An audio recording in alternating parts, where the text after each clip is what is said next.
Au côté. Nous allons du côté de l'Italie maintenant. Qui est en ligne? Shalom mon frère. Shalom mon frère Jean-Claude que j'aime. Shalom à toute l'équipe. Shalom mon frère Bambaïba depuis le Canada. Nous vous saluons, nous shalom maison. Le frère Jean-Claude. Le frère Jean-Claude de l'Italie et la sœur Philomène. Oui, mon bien-aimé frère, sois béni. Ma douce maman, grâce, sois béni. Je vais vous dire une vérité maintenant, je ne vous ai pas dit ça. Vous savez, quand je vous vois, ce que chaque fois que je vous entends, ce que je pense. Non. Toujours Aquila et Priscille. Amen. Merci Seigneur. Quand je vous vois seulement, c'est Aquila et Priscille. Votre parcours est comme le parcours d'Aquila et Priscille. Merci Seigneur. Magnifique Jésus. Adieu à la gloire. Adieu à la gloire. D'abord, vous avez appelé, c'est vous qui me devez parler, vous me parler. Ok. Comme le privilège nous a été accordé, c'est un privilège que l'homme de Dieu nous accorde de direct. Nous voudrions rendre toute la gloire au Seigneur. Amen. Et avec l'autorisation du serviteur de Dieu, vraiment rendre grâce au Seigneur, comme le Seigneur a bien voulu mondialement. Relever notre tête par rapport à l'enfantement. Nous voulons que vraiment tous les auditeurs, avec notre petite voix, puissent dire merci au Seigneur qui nous a visités après plus de 15 ans. Et ta femme est enceinte? Mon frère, je le crois fermement. Nous le croyons absolument. Amen. Car Dieu n'est pas un homme pour mentir. Amen. Donc nous voulons dire merci au Seigneur avant maintenant que je puisse poser la question.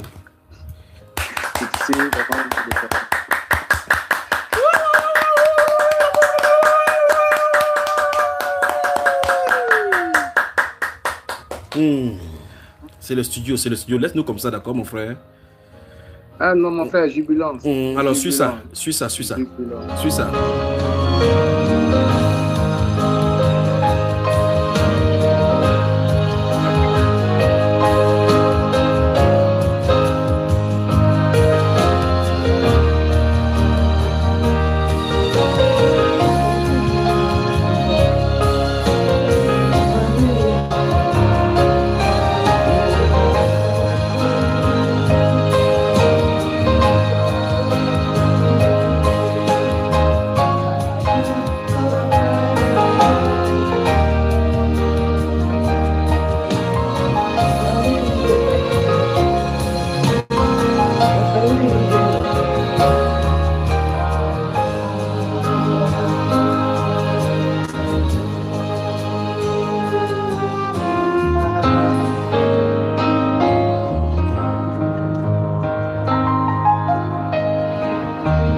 Amen. Magnifique Jésus. C'était une dédicace que la sœur Grâce a voulu faire principalement à sa sœur Philomène. Elle fait rire ici derrière les écrans ici. Amen. Merci Seigneur. Il essuie tes larmes. Amen. Les larmes, ce sont les larmes de joie maintenant. D'accord? Oui. Merci Seigneur. Qui va parler? Quand il aura cette naissance, on viendra dans le studio et tout le monde entier entendra. Vous allez parler en live dans le studio. Oui. Par la grâce du Seigneur. Amen. Amen. Amen. Comme mon frère, pour ne pas me poser la parole, je voudrais dire quelque chose qui me titille le cœur depuis un bon moment. Oui. J'ai beaucoup médité de l'enseignement sur, en tout cas sur beaucoup de choses. Et j'ai aussi écouté beaucoup de conducteurs. Et pendant que j'écoutais, je méditais aussi sur un peu le parcours de certains hommes de Dieu. Je parle du baptême. Du baptême et du rebaptême. Oui. Voilà. En allant sur Hébreux chapitre 6, versets 1 et 2, qui parle donc de ne pas poser de nouveaux fondements du renoncement, etc. Et de la doctrine des baptêmes. J'ai vu un peu comment est-ce que, peut-être à raison ou à tort, des conducteurs fustigeaient le baptême Je parle de baptême évangélique. Je voudrais bien être clair. Voilà. Oui. Et la question monte dans mon cœur, mais des hommes de Dieu comme les Kakou Sévérin qui ont été baptisés dans le baptême qui est dit baptême par erreur, parce que certains disent que c'est un baptême par erreur. Est-ce que l'enseignement a été bien compris ou est-ce que c'est moi qui ne comprends pas encore ce que le frère Junior a enseigné? Parce que le nom de Jésus est aussi le nom du Père, du Fils et du Saint-Esprit. C'est au nom du Père, au masculin, n'est-ce pas? Oui. Et au nom de Jésus, représente le même au nom du Père, du Fils et du Saint-Esprit. Moi-même, j'ai été baptisé au nom du Père, du Fils et du Saint-Esprit. Et Dieu m'a fait grâce d'être dans la foi. Je fais une affaire de 2002. Mais j'ai regardé les gens comme les Jimmy Swaggart, les grands hommes de Dieu. Voilà. Je crois que quand même Dieu les a utilisés. S'ils avaient fait donc un faux baptême, Dieu n'aurait-il pas parlé à leur cœur? Ou se sont-ils obstinés dans l'erreur? Et n'ont-ils pas pensé à corriger? Très bien, très bien. Donc, très bien. La question est bien comprise, mon frère, c'est bon. Reste juste tranquille maintenant. Prends ta Bible, je vais te montrer quelque chose. Très bien. Ne raccroche pas encore. Merci pour cette question. Je suis là. Ouvre Actes des Apôtres chapitre 19 déjà. Actes des Apôtres chapitre 19. Ok. Oui, mon frère. Chapitre 19 des Actes des Apôtres. Je suis. Après avoir lu ça, je vais parler maintenant de la vérité de la dispensation. Maintenant, lis-nous à partir du verset 1. Dès que je te dis stop, tu t'arrêtes, d'accord? Il n'y a pas de souci. Pendant qu'Apollos était à Corinthe, Paul, après avoir parcouru les hautes provinces de l'Asie, arriva à Éphèse. Ayant rencontré quelques disciples, il a dit: avez-vous reçu le Saint-Esprit quand vous avez cru? Il lui répondit: nous n'avons même pas entendu dire qu'il y ait un Saint-Esprit. Oui. Il dit: de quel baptême avez-vous donc été baptisé? Stoppons ici. Et il répondit: oui. Du baptême de Jean. Oui. Alors Paul dit: non, c'est bon. Jean a baptisé. Allô, mon frère. Okay. Oui, mon frère. Très bien. Donc, nous sommes dans chapitre 19 des Actes des Apôtres, verset 1 jusqu'au verset 5. Non, on peut voir le verset 6. Oui. Maintenant, regardons la question de Paul l'apôtre.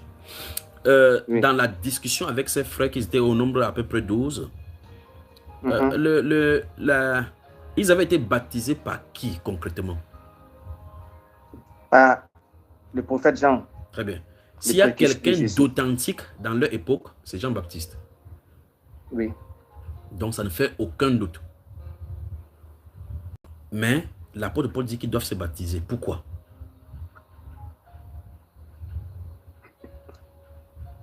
Parce qu'ils avaient reçu le baptême de la repentance. Très bien. Et ce baptême de la repentance est-elle correct devant Dieu, oui ou non? C'est un faux baptême? C'est un baptême qui est correct, mais qui n'était pas contextuellement ce que le Seigneur voulait maintenant. Très bien. Très bien. Regarde le frère dans le livre des Actes des Apôtres, chapitre 18. Bon, je ne dis pas de lire, tu connais même ces passages-là. Concernant Apollos. Quelle est la particularité entre Apollos et Aquila et Priscille? Bon, Apollos, c'était un homme qui était versé dans les Écritures. Dans la parole. Qu'est-ce qu'on dit de lui concernant Jean? Non, là, je ne me rappelle plus. Très bien. On dit que bien qu'il connaissait seulement le baptême de Jean, il dispensait droitement ce qui concerne le Seigneur Jésus. C'est pour cela que Aquila et Priscille l'ont pris des côtés pour le conduire vers la voie de Christ, donc vers le baptême authentique maintenant dans le ministère de la repentance et du pardon du péché. Tu as compris ça, frère? Oui. Ok. Très bien. Alors, maintenant, je vais dire quelque chose. Oui. Tu vois, le Seigneur a laissé certaines choses dans le... C'est bien comme tu as bien mis cela en citant les Jimmy Swaggart et autres. Je pose une question. Qu'est-ce que tu penses? Je crois que je vais prendre toujours ces mêmes choses-là. Que penses-tu de l'enseignement de la femme, les femmes pasteurs? Je pense que cet enseignement est faux. Très bien. Je pose une question simple. Allô? Oui, je suis là. Tu as entendu parler de Catherine Kuhlman? Oui, je l'ai même vu là-dessus. Et je méditais il n'y a même pas longtemps dessus. Je méditais vraiment étroitement. Très bien. J'ai vu ces vidéos sur YouTube. Très bien. Tu vois que c'est l'une des femmes sur la terre que le Saint-Esprit a beaucoup utilisé, pas vrai? Tu ne t'as pas dit que c'est l'esprit démoniaque qui l'a utilisé? Jamais, non. Très bien. C'est le Saint-Esprit qui l'a utilisé. Et le Saint-Esprit qui l'utilise dans les Saintes Écritures qu'elle lisait dit que la femme doit se taire, pas vrai? Oui. Très bien. Est-ce que tu sais pourquoi le Saint-Esprit l'a utilisé à cette époque-là, comme ça? Non, non, puisque je méditais, donc bon, Dieu merci que j'ai appris cet exemple-là. Donc, j'ai seulement reçu une orientation sur ça. Et donc, le Saint-Esprit l'a utilisé parce que les hommes avaient lâché prise. Chaque fois dans les Saintes Écritures que tu vas voir, chaque fois quand les hommes lâchent prise, ne prennent pas leur position, les flammes se lèvent pour faire quelque chose. Et quand ils se lèvent, étant sincères, Dieu les utilise. Dieu ne les utilise pas pour dire que c'est dans son plan parfait, c'est pour insulter les hommes. Tu as compris, frère? Ça ne vaudra pas maintenant dire que comme Dieu avait dit que les femmes se taisent, maintenant il a maintenant changé de la vie. Il ne changera jamais d'avis pour cela. Parce que c'est son plan parfait qui est écrit dans les Saintes Écritures. C'est pas ça que je comprends. Alors si tu prends ce cas-là, tu vas dire que ok, voilà les Joyce Meyer que Dieu utilise. Voilà les Johnny Bomnem et toutes les autres femmes qui sont sur la terre. Mais Dieu l'a utilisé. Si tu les regardes, on va faire fausse route. C'est l'écriture qu'il faut regarder.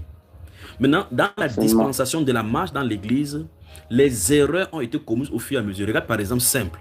Tu ne diras jamais devant un être humain, en tout cas devant le Saint-Esprit, que Martin Luther n'était pas un serviteur de Dieu ou un de l'Esprit de Dieu. Pas vrai? Juste. Mais il baptisait les enfants. Pas vrai, frère? Bien qu'il baptisait les enfants, effectivement. Il baptisait les enfants et il fait le baptême et versait l'eau sur la tête, exactement comme chez les catholiques. Pourquoi? Parce que Dieu lui-même a laissé que la vérité soit révélée progressivement pour que c'est le fruit de la fin des temps qui soit conforme au fruit mis en terre. Ok. Tu as bien compris, frère? Quand tu mets le maïs au sol, la graine de maïs que tu arrêtes à la main pour mettre à terre, les feuilles vont se développer. Tous ces feuilles ne sont pas le maïs, mais ça contient les substances de maïs pour pouvoir produire le maïs. Le but, c'est de produire la semence initiale. Alors donc Dieu a permis que les choses... Il y a des gens dans les Saintes Écritures, même au courant de l'histoire de l'Église, qui n'ont jamais été baptisés, même plus plongés dans l'eau, que Dieu a utilisé pour faire des bouleversements, même des réveils. Est-ce que tu le sais, frère? Est-ce le cas du frère Paul? Parce que je médite aussi là-dessus. Nulle part n'est écrit que Paul a été baptisé par quelqu'un. Non, Paul a été baptisé. Il a été baptisé. Quand Ananias est venu, Ananias lui a dit que lève-tu, que tarde-tu a été lavé, lève-toi et sois baptisé. Là, il a été baptisé par Ananias. Ah, ok. C'est plutôt c'est au chapitre 9 des Actes des Apôtres. Quand tu vas voir quand Ananias va aller chez lui pour le rencontrer dans la rue, enfin dans la maison où Dieu va lui indiquer. Je crois que ce serait bien que nous allions là-bas rapidement. On va voir cela. Actes chapitre 9, ouvre rapidement. Oui. Pour que tu vois ça, pour que tu aies sûr qu'il a effectivement été baptisé. D'accord, mon frère? C'est plutôt le cas des disciples, des apôtres du Seigneur Jésus-Christ qui doivent être mis en cause ici parce qu'ils sont entre la transition. Parce qu'eux, ils baptisaient le baptême des gens. Quand Jésus était là, il baptisait le baptême des gens. C'est quand Jésus-Christ part qu'il baptise maintenant le baptême du Seigneur Jésus, au nom du Seigneur Jésus. D'accord, mon frère? Oui. Très bien. Alors, on part au chapitre 9, là. Je suis déjà là. On peut aller rapidement c'est au chapitre 9 des Actes des Apôtres, là, non? Prenons à partir du verset 17, oui. Ok. Ah, je lis? Oui. Lis le verset 18 directement. Le verset 18 directement du chapitre 9. Ça se trouve là-bas. Ok. D'accord. Au même de ses yeux, comme des écailles, et il recouvra la vue. Il se leva et fut baptisé. C'est clair, non? Mais il t'assure, mon frère. C'est clair. J'ai lu ce passage-là. Mais tu n'as jamais vu ça? C'est bizarre. T'assure. J'ai même posé la question à mon épouse. Mais est-ce que Saul a été baptisé? Ça vient dans mon esprit plusieurs fois. Tu vois, j'ai lu la Bible plusieurs fois. C'est pour cela que en fait, il faut aller sur Actes chapitre 9, le verset 18. Quand tu vois très bien que quand tu poses une question biblique, la réponse se trouve dans la Bible, il faut seulement aller tout simplement en prenant doucement, d'accord? Ok.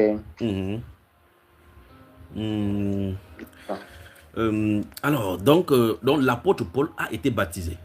D'accord? Oui. Et tu remarques que la personne que la Bible déclare qu'il est allé pour baptiser Paul était un disciple du Seigneur Jésus. Donc, ça veut dire que c'est quelqu'un qui était conforme lui-même d'abord à Jésus pour que Jésus l'envoie là-bas.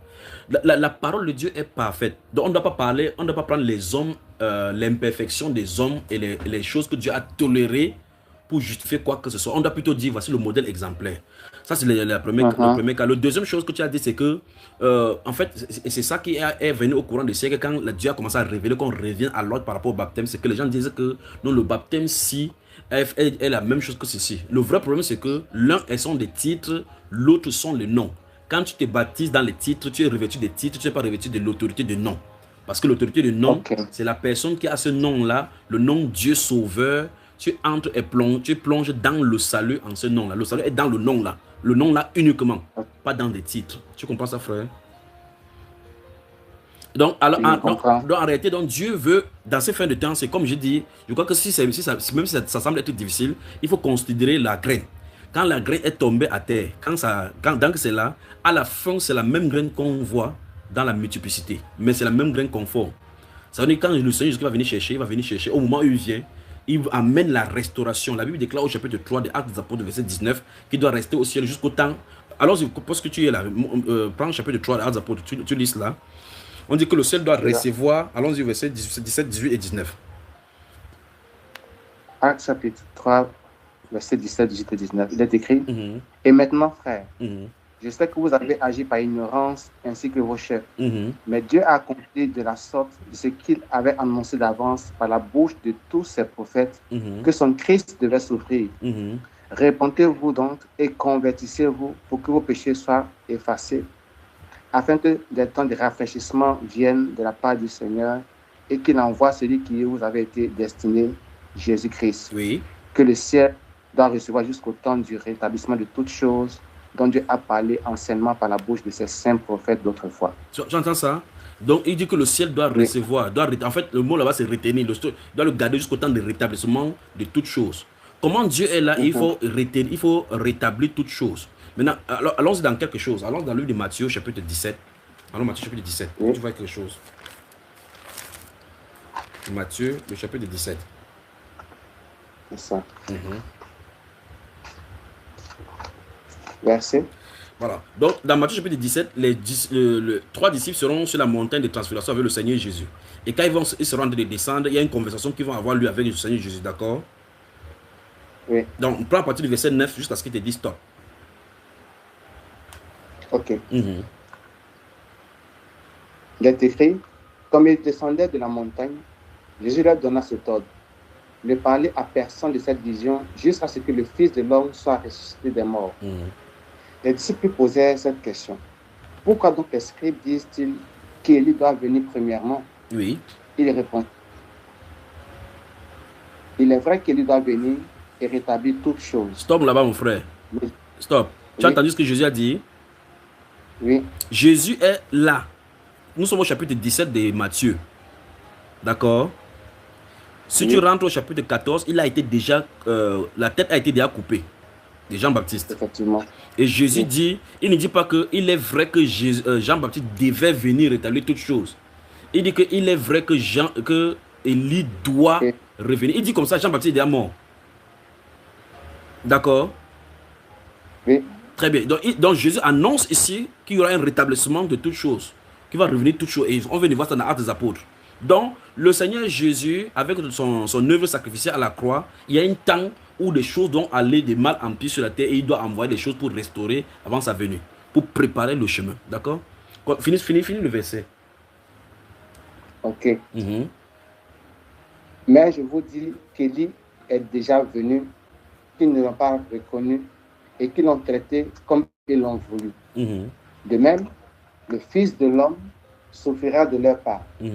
Les disciples comprirent alors qu'il leur parlait de Jean-Baptiste. Je continue? Tu as entendu? Non, c'est bon. Le point que je voulais montrer, c'est qu'il y a un rétablissement. C'est pour dire que les fossés devraient être bouleversés sur la terre. Il y a l'âge des âges de l'Église. Et quand tu vas voir dans les 7 âges de l'Église, dans Apocalypse, tu vas voir qu'il y a des choses qui vont laisser tomber. Les gens vont abandonner l'amour. Mais il y a la restauration. Tu vois? Et quand tu regardes la dernière Église, on dit, il demande on revient à lui pour avoir la révélation, pour passer par l'eau et pour par le feu. Donc il faut encore passer par le Seigneur, que le Seigneur purifie pour avoir la foi originelle. C'est ce que l'apôtre Pierre nous explique, qu'il faut qu'on fasse passer par le feu pour que le meilleur soit de nous, cette foi-là qui est plus précieuse que l'eau pure. Ok. Alors, Excuse-moi, frère. Oui. Oui, puisque tu en avais déjà parlé, parce que comme ça avait un enseignement que j'ai écouté, tu avais parlé des 5 types de baptême aussi. Mais les apôtres, dans cette phase de transition, est-ce qu'on peut avoir la certitude ou pas qu'ils ont refait le baptême ou qu'ils ont continué le baptême? Ils n'ont pas besoin de faire le baptême, justement. C'est pour ça que je suis en train de dire qu'ils n'ont pas besoin de faire le baptême, parce qu'en fin de compte, ils n'ont pas besoin de faire le baptême, parce qu'ils sont nés, ils sont les apôtres de la transition. Et Dieu fait toujours cela. Tu as compris ça, mon frère? Dans les dispensations, dans chaque dispensation, tu vas voir ces choses-là. Par exemple, Jésus est né il est le pont entre la grâce et la loi. Jésus introduit la grâce, pourtant il a accompli la loi. Oui. Très bien. Donc, qu'est-ce que tu en dis donc maintenant? Donc, en fin de compte, Dieu veut qu'on corrige tout ce qu'il y a à corriger. C'est simple. Ok. Que le Seigneur te bénisse. Amen. Alors, Amen. Je recommence encore. Dans Actes chapitre 9, il est question du baptême d'eau de l'apôtre Paul. Il y a le baptême du Saint-Esprit que le Saint-Esprit donne. On lui impose les mains. Il se lève, il est baptisé. Il a se lever et être baptisé. Donc, je crois qu'il va falloir qu'on prenne encore le parallèle de ces livres-là. Allons-y dans le chapitre, dans le chapitre 26, je crois qu'il en parle encore là-bas.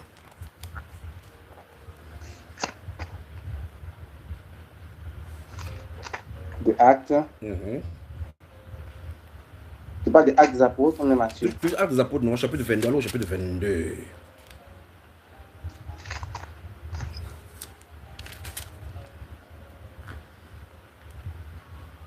On y va? Oui, c'est 22. Non, chapitre 22. À partir du verset 11. À partir du verset, pardon, 11. Ok. Donc 11, on va s'arrêter au verset 16. Parce qu'il y a des gens, les ignorants, qui tordent les Écritures en disant peut-être que l'apôtre Paul, c'est le baptême du Saint-Esprit dont on parle. Ça n'a rien à voir. Le baptême du Saint-Esprit n'est pas donné par un homme, c'est donné par le Seigneur Jésus. Mais quand il s'agit de baptême, quand on se lève pour le faire, c'est-à-dire que tu fais un acte pour le faire. Comme Jésus s'est levé, il est allé là-bas, il est descendu. Quand le verbe pronominal est introduit par ceux, n'est-ce pas, frère? Allons-y, verset 11 et verset 16, allons-y. Ok. Comme je ne voyais rien à cause de l'éclat de cette lumière, ceux qui étaient avec moi me priaient par la main et j'arrivai à Damas. Or, un homme, Anania, homme pieux selon la loi, et de qui tous les Juifs demeurant à Damas rendaient un bon témoignage, vint se présenter à moi et me dit: Saul, mon frère, recouvre la vue. Au même instant, je recouvrais la vue et je le regardais. Il dit: Le Dieu de nos pères t'a destiné à connaître sa volonté, à voir le juste et à entendre les paroles de sa bouche, car tu lui serviras de témoin auprès de tous les hommes des choses que tu as vues et entendues. Et maintenant, pourquoi t'as-tu? Lève-toi, sois baptisé et lavé de tes péchés en invoquant le nom du Seigneur. Tu as vu? Donc ça montre clairement ici qu'il s'agit du baptême d'eau, n'est-ce pas? Si. Très bien. Donc quand Ananias lui met la main sur lui, le Saint-Esprit vient sur lui, les écailles sont tombées, effectivement, il reçoit le Saint-Esprit à cet instant-ci. Il dit maintenant: lève-toi, sois baptisé. Parce qu'en fait, on ne peut pas dire à quelqu'un que lève-toi, sois baptisé du Saint-Esprit. Ça n'a pas de sens. Donc il faut qu'on fasse attention à les Saintes Écritures. Que le Seigneur te bénisse. Amen, mon frère. Merci beaucoup. Souviens-toi que je t'aime, d'accord? Nous t'aimons beaucoup, mon frère. On t'attend en Italie quand même. Faites un crochet. On m'attendait en Italie. Nous arrivons.